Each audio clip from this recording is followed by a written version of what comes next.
네, 다시 시작합니다. 네, 2019년 새해 첫 방송입니다. 신문 읽어주는 남자, 주간 오봉석의 저는 오봉석입니다. 새해 복 많이 받고 계신지 모르겠는데요. 오늘 그 2019년 첫 방송은 새해를 맞이해서 북한의 김정은, 남한의 문재인 두 정상의 신년사 분석으로 방송합니다. 제가 이제 뭐 제목에 김정은 위원장을 앞에 놓은 이유는 뭐 친북이어서 그런 의미가 아니고요. 북한은 신년사가 매우 중요해요. 1년 동안에 거의 국가 모든 분야의 사업 계획이 신년사에 들어 있거든요. 때문에 분량에 있어서도요, 그 문재인 대통령의 신년사보다는 몇 배로 많습니다. 이런 좀 언론상의 그런 중요도 때문에 김정은 위원장 신년사를 제목 앞에 두었으니까 너 친북 아니냐 이런 식으로 오해하지 말아주시면 좋을 것 같고요. 신년사 분석에 앞서서 제가 먼저 말씀드리고 싶은 게 있어요. 우리가 어릴 때부터 많이 불렀던 노래 우리의 소원은 통일이 있지 않습니까? 근데 언제부터인가 특히 언론에서는 우리의 소원은 비핵화가 돼서 비핵화. 이번 북한의 신년사에 있어서도요, 가장 많은 관심을 놓는 것이 김정은 위원장이 비핵화와 관련돼서 어디까지 발언할 것인가가 거의 모든 언론의 관심사인데요. 좀 안타까운 지점이 아닐 수 없어요. 지금 우리 한국 사회의 거의 주류 언론은요, 마치 미국의 언론에서 그 보도하는 내용이 우리 한국 국민들의 주요 관심사인 것처럼 매일매일 보도를 하고 있어요. 그러다 보니까 정작 이 한반도에 살고 있는 우리 국민들, 우리의 소원은 통일이 되어야 함에도 불구하고 언론에서는요 거의 비핵화 얘기가 주류를 이루고 있는 좀 안타까운 지점이고요. 이런 점은 우리가 좀 깨쳐야 될 것 같습니다. 이미 언론에서 신년사 관련해서 많은 보도가 나왔는데요. 제가 좀 단락단락 먼저 읽어드리고 거기에 대한 제 분석을 좀 달아드리겠습니다. 김정은 위원장의 신년사 첫 장에 이런 대목이 나와요. 2018년은 우리 당의 자주 노선과 전략적 결단에 의하여 대내외 정세에서 커다란 변화가 일어나고 사회주의 건설이 새로운 단계에 들어선 역사적인 해였습니다. 뭐 일반적인 내용이라고 할 때 제가 주목하는 단어 딱 하나입니다. 우리 당이요, 당. 아시다시피 북한은 그 군부를 중심으로 해서 이렇게 움직여진 국가이기 때문에 거의 대부분의 내용이 어떤 뭐 이렇게 군사 분야와 관련된 내용이 주를 이루었다면 올해 2019년 신년사에서 제가 주목하는 단어는 당입니다. 2018년 그 북한의 당을 중심으로 해서 어떻게 정세가 발전되었는가를 써놓은 대목이어서 북한에 대해서 바라볼 때 좀 중요하게 보는 거고요. 아시다시피 그 김정은 위원장이 그 소파에 앉아서 이렇게 신년사를 낭독했잖아요. 뭐 많은 그 분석 기사에서는 북한이 정상 국가임을 보여주려고 한다. 뭐 이런 표현들 나오는데 중요하게 보는 단어가 당입니다. 두 번째 그 단락에는요, 지난해 4월 진행된 당 중앙위원회 제7기 제3차 전원회의는 병진 노선의 위대한 승리에 토대하여 사회주의의 전진 속도를 계속 높여나가는데 전환적 의의를 가진다는 표현이 나오는데 혹시 병진 노선이 무슨 뜻인지 아시나요? 네.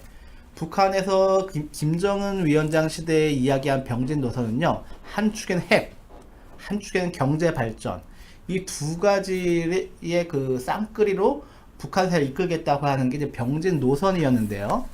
2018년 4월에 본인들의 그 중요한 회의를 통해서 이미 병진 노선은 위대한 승리를 했다고 선언했어요. 정세현 전 통일부 장관도 이 대목을 되게 주목해서 말씀하셨는데 무슨 뜻인가 하면 이미 북한의 입장에서는 핵을 통해서 이미 승리했다는 거예요. 하기 때문에 지금 뭐 이렇고 저렇고 말은 많지만 이미 승리한 것을 되돌릴 필요가 있겠냐? 없다고 보는 거예요. 이미 북한 스스로가 병진 노선을 승리했다고 보기 때문에 여기서 후퇴하지는 않을 것이다 는 것이고, 좀 뒷부분에 관련된 설명을 좀 드리겠습니다. 중간 부분에 이제 앞부분엔 거의 경제 내용이에요. 북한의 무슨 철강 산업을 어떻게 할지, 석탄 산업을 어떻게 할지, 의료는 어떻게 할지, 보건 뭐 한 국가의 그 웬만한 내용들을 거의 대부분 이제 그 할애해서 김정은 신년사에 실려 있고요. 한 중간 이후 부분에 이런 단락이 나옵니다. 판문점 선언과 9월 평양 공동선언, 북남 군사 분야 합의서는 북남 사이에 무력에 의한 동족 상쟁을 종식시킬 것을 확약한 사실상의 불가침 선언으로서 참으로 중대한 의의를 가집니다. 이제 남북관계와 관련된 대목인데요.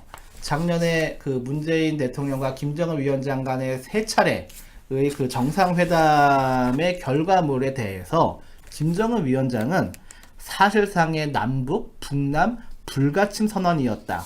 그렇게 평가를 하고 있습니다. 이 대목 관련돼서 그 적지 않은 언론에서 불가침 선언에 대해서 좀 평가가 있었죠.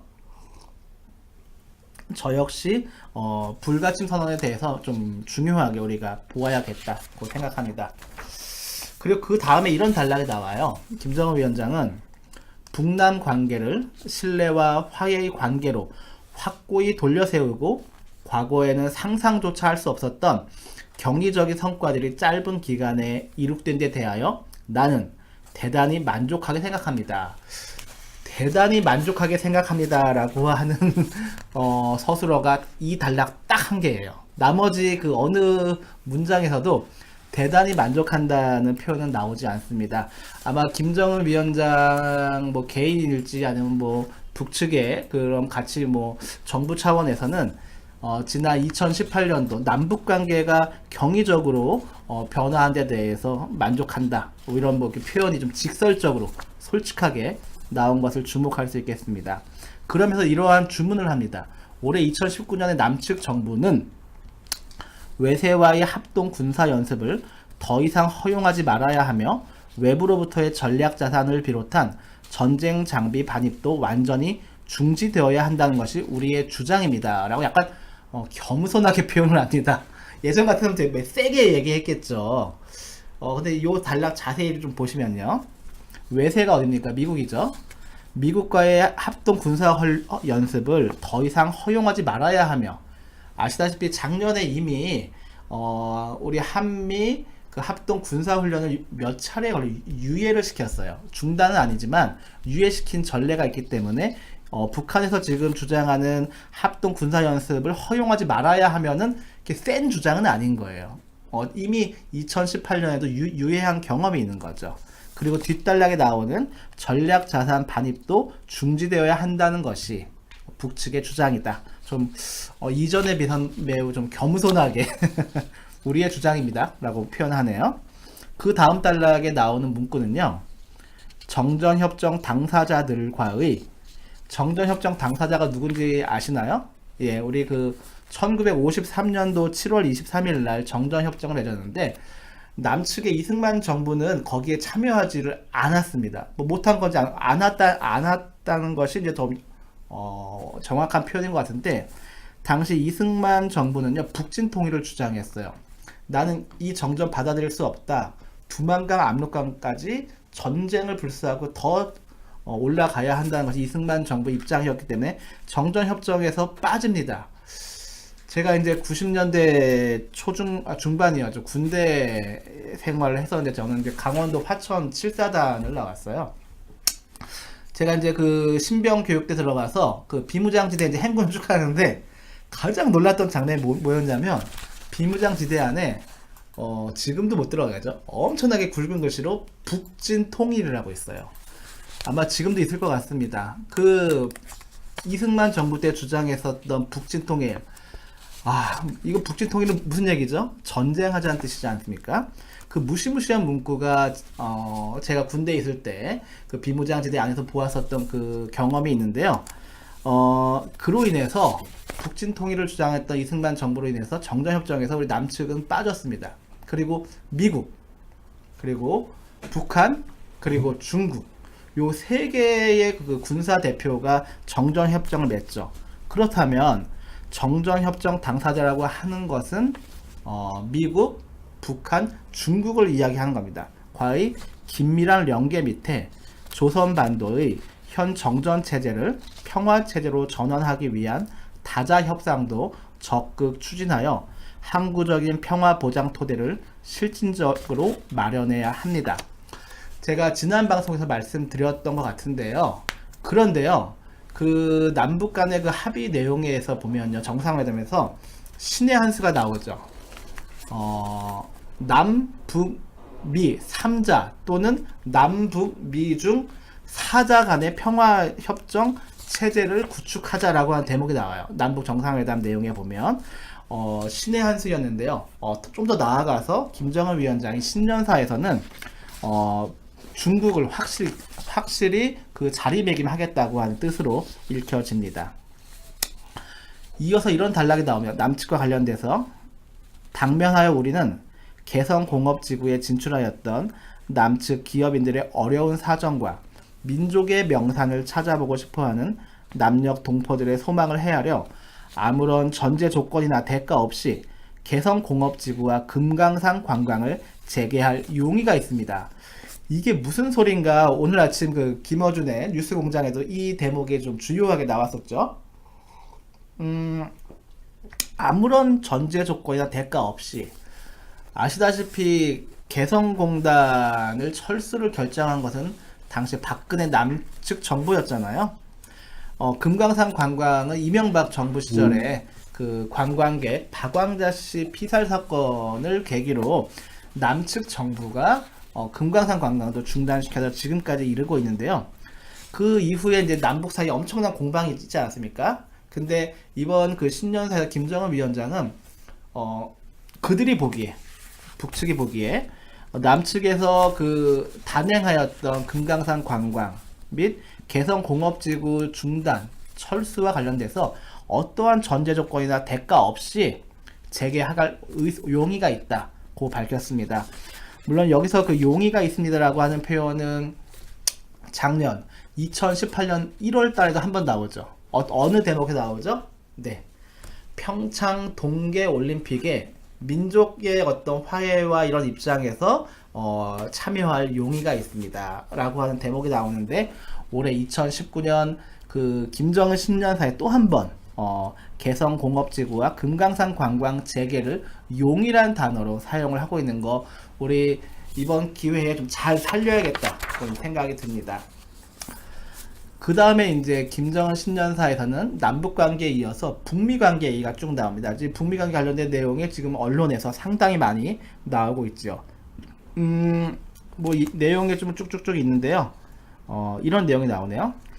6.12 조미 공동성명에서 천명한 대로 새세기의 요구에 맞는 두 나라 사이에 새로운 관계를 수립하고 조선반도에 항구적이며 공고한 평화체제를 구축하고 완전한 비핵화로 나아가려는 것은 우리 당과 공화국 정부의 불변한 입장이며 나의 확고한 의지입니다. 여기서도 당을 강조했네요. 당과 공화국 정부라고 하는 것을 강조해서 어떤 뭐 조선인민군 이런 군의 표현이 나오지 않고 우리 당과 공화국 정부의 의지입니다 라고 표현하는 대목을 좀 눈여겨보아야 할 것 같고, 네, 비핵화라고 하는 단어를 김정은 위원장이 신년사에서 처음 사용했습니다. 바로 다음 단락에 이로부터 우리는 이미 더 이상 핵무기를 만들지도 시험하지도 않으며 사용하지도 전파하지도 않을 것이라는 데 대하여 내외에 선포하고 여러가지 실천적 조치들을 취해 왔습니다 라고 하였고, 이 단락 역시도 지금 언론에서 상당히 많이 좀 분석 기사가 나오고 있죠. 제가 보는 것은 딱 한 가지입니다. 나우부터 시작해서 앞으로, 현재로부터 시작해서 앞으로를 이야기하는 거예요. 무슨 말인가 하면 기존의 북한에서 만든 핵무기를 폐기하겠다는 말은 없습니다. 이 단락에서는. 때문에 많은 전문가들이 말씀하시듯이 비핵화라고 하는 과정은 매우 장기적이고 험난한 과정이에요. 그걸 단계 나누기 시작하면 한도 끝도 없습니다. 이번에 김정은 위원장은 더 이상 핵무기를 만들지도 시험하지도 사용하지도 전파하지도 않겠다곤 했으나 이미 만들어진 핵무기 관련돼서는 이런 방구 지금 언급이 없는 거죠. 네네네. 이와 관련돼서는 만약에 기존의 핵을 폐기하는 단계로까지 나아가야 한다라고 한다면은 아마 북미 정상회담은 어려워지지 않을까 하는 게 제 생각이고요. 그렇습니다. 참고로 미국이 북한의 핵 문제와 관련해서 가장 주목하는 대목은요, 딴 게 아니고요. 비확산이에요. 비확산. 어려운 말로 비확산이고, 김정은 위원장의 표현에 의하면 핵무기를 전파하지도 않을 것이라는, 전파하지 않겠다. 상상해보면 북한의 그 핵무기와 그 기술과 자재와 이런 것들을 외국에 중동에 이런 국가나 이런 정치 군부에 그것이 만 전파된다고 생각해 보세요. 예를 들면 미국 입장에서 아주 끔찍한 일이죠. 그래서 미국이 가장 두려워하는 부분이 이제 핵에 대한 비확산이었는데 이 부분에 대해서 김정은이 신년사에서 못을 박았다고 볼 수 있습니다. 나는 앞으로도 언제든 또다시 미국 대통령과 마주 앉을 준비가 되어 있으며 반드시 국제사회가 환영하는 결과를 만들기 위해 노력할 것입니다. 트럼프 대통령과 2차 북미 정상회담을 하겠다는 것이고, 지금 아시다시피 1월 1일 신년사의 전전날이었죠. 2018년 12월 30일 날 김정은 위원장이 문재인 대통령에게 친서를 보냅니다. 그러면서 이제 분위기가 전환하기 시작하죠. 그리고 어제였나 1월 3일 날 트럼프 대통령이 본인도 친서를 받았다고 이렇게 자랑하듯이 이야기를 합니다. 그래서 김정은 위원장의 친서 정치가 부활했다고 이제 언론에 표현되고 있는데요. 9월 그 평양 정상회담 이후에 작년 말에 교착 상태에 빠져 있었던 남북 관계, 북미 관계가 1월 1일 신년사의 전후로 친서가 남과 미국 측에 전달이 되면서 지금 신년사 정국이라고 보아도 무방할 정도로 급변하게 한반도 정세가 돌아가고 있습니다. 그 다음 단락이 이제 가장 많이 언론에서 주목하는 건데요. 좀 길지만 읽어보겠습니다. 되게 중요합니다.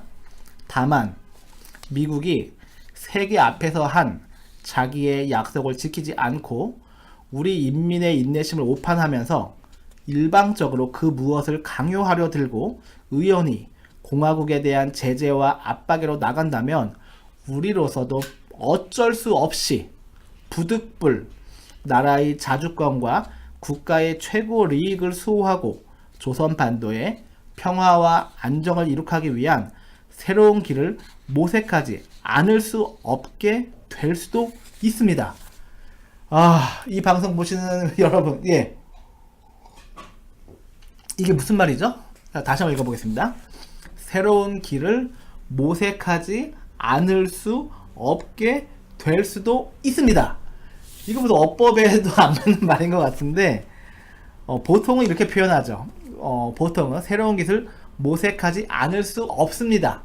또 겸손한 표현. 이 정도만 해도 되게 겸손한 표현인데, 김정은 위원장은 앞에 수식어 어쩔 수 없이 부득불 모색하지 않을 수 없게 될 수도 있습니다라고 하는 이게 무슨 말인지 막걸리인지 좀 알아듣기 어려운 이런 표현을 신년사에서 이번에 발표했고요. 제가 알기로는 이렇게 어려운 표현은 처음입니다. 이 말은 무엇을 의미할까요? 네. 김정은 위원장과 북한의 본심은 어떻게든 북한과 미국의 정상회담과 북미 관계를 정상화시켜서 그들이 이야기한 새로운 길을 가지 않았으면 좋겠다고 하는 것이 이제 김정은 위원장의 본심이고, 때문에 이 이상한 표현이 이번 신년사에 등장한, 아마 이 문장을 초등학생들에게 한번 읽어보라고 한다면 좀 초등학생들도 되게 웃지 않을까? 모색하지 않을 수 없게 될 수도 있습니다 라고 하는 좀 가장 재미있고 좀 우스꽝스러운 이 표현에 대해서 까지 좀 읽어보았습니다. 이상으로 2019년 북한의 김정은 국무위원장의 신년사에 대해서 간략히 살펴보았고요. 두 번째로는